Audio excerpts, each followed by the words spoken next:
మరిన్ని రాష్ట్ర వార్తలు వేగంగా సంక్షిప్తంగా.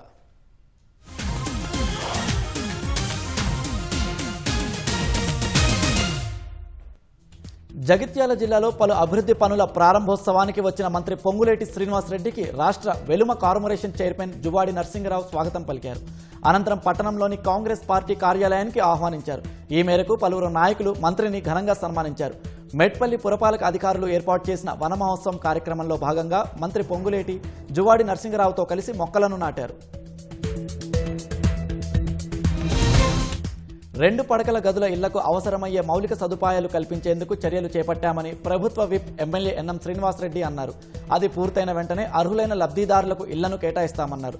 మహబూబ్ నగర్లోని మౌలాలి గుట్ట వద్ద నిర్మించనున్న ఓవర్ హెడ్ ట్యాంక్ నిర్మాణానికి భూమి పూజ చేసి పనులు ప్రారంభించారు.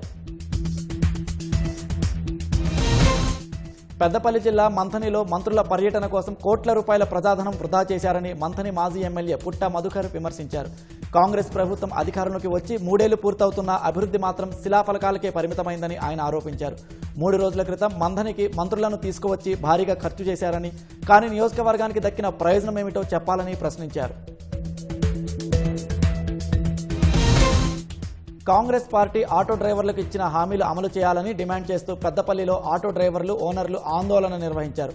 బస్టాండ్ నుంచి కలెక్టరేట్ వరకు భారీ ఆటో ర్యాలీ నిర్వహించి కలెక్టరేట్ ఎదుట ధర్నా చేశారు.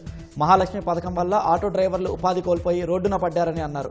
ఈ నెల 24న ఆటో డ్రైవర్ల సమస్యల పరిష్కారం కోసం ఆందోళనలు చేపట్టనున్నామని ప్రభుత్వాన్ని హెచ్చరించారు.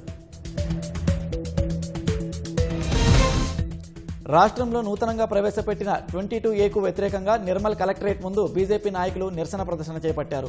కాంగ్రెస్ ప్రభుత్వం పేదలకు భూములు దక్కకుండా దొంగచాటున చట్టాన్ని తీసుకొచ్చిందని ఆరోపించారు.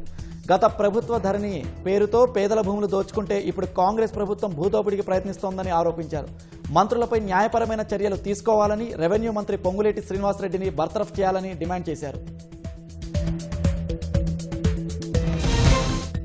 ఖమ్మం జిల్లా చింతకాని మండలం కోడుమూరులో ఏఐవైఎఫ్ 25వ జిల్లా మహాసభలు ఘనంగా ప్రారంభమయ్యాయి. నాయకులు జెండాలు చేతబట్టి వీధుల్లో భారీ ప్రదర్శన నిర్వహించారు. మహాసభల ప్రాంగణమైన జ్యోతి ఫంక్షన్ హాల్ వద్ద జెండా ఆవిష్కరించి మహాసభలను ప్రారంభించారు. అనంతరం అమరవీరులకు నివాళులు అర్పించారు. ఈ కార్యక్రమానికి సిపిఐ రాష్ట్ర కార్యదర్శి సాంబశివరావు ముఖ్య అతిథిగా హాజరయ్యారు. నిజామాబాద్ జిల్లా నవీపేట్ మండలం రాంపూర్లో విషాదం నెలకొంది. గ్రామానికి చెందిన సుంకరి శంకర్ పూరి గుడిసె విద్యుత్ షాకు సర్క్యూట్తో దగ్ధమయ్యింది. ఇంట్లో ఉన్న 40,000 రూపాయలు నగదుతో పాటు బట్టలు, వస్తువులు పూర్తిగా దగ్ధమయ్యాయి. సంఘటన జరిగిన సమయంలో ఇంట్లో ఎవరూ లేకపోవడంతో ప్రాణాపాయం తప్పింది. ఘటనా స్థలానికి చేరుకున్న పోలీసులు కేసు నమోదు చేసుకుని దర్యాప్తు చేస్తున్నారు. యాదగిరిగుట్ట శ్రీ లక్ష్మీ నరసింహస్వామి ఆలయంలో సెల్ ఫోన్ల నిషేధం నిబంధనపై భక్తుల్లో అసంతృప్తి వ్యక్తమవుతోంది. ఆలయ పవిత్రత, భద్రతా కారణాల దృష్ట్యా చరవాణులను నిషేధిస్తూ ఈవో ఆదేశాలు జారీ చేశారు. ఈ నిబంధన వీఐపీల నుంచి ప్రతి ఒక్కరికి వర్తిస్తుందని పేర్కొన్నారు. కానీ క్షేత్రస్థాయిలో పరిస్థితి భిన్నంగా కనిపిస్తోంది. నిషేధం కేవలం భక్తులకు మాత్రమే అమలు చేస్తున్నారని పలువురు మండిపడుతున్నారు. అర్చకులు, ఆలయ ఉద్యోగులు తదితర సిబ్బంది దర్జాగా సెల్ ఫోన్లు వినియోగిస్తున్నారని ఆరోపణలు ఉన్నాయి.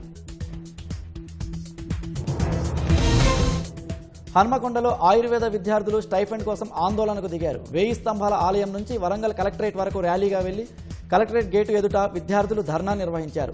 అలోపతి వైద్య విద్యార్థులకు నెలకు 30,000 రూపాయల స్టైఫండ్ చెల్లిస్తున్న తరహాలోనే ఆయుష్ వైద్య విద్యార్థులకు, హౌస్ సర్జన్లు, పీజీ వైద్యులకు గౌరవప్రదమైన స్టైఫండ్ చెల్లించాలని డిమాండ్ చేశారు.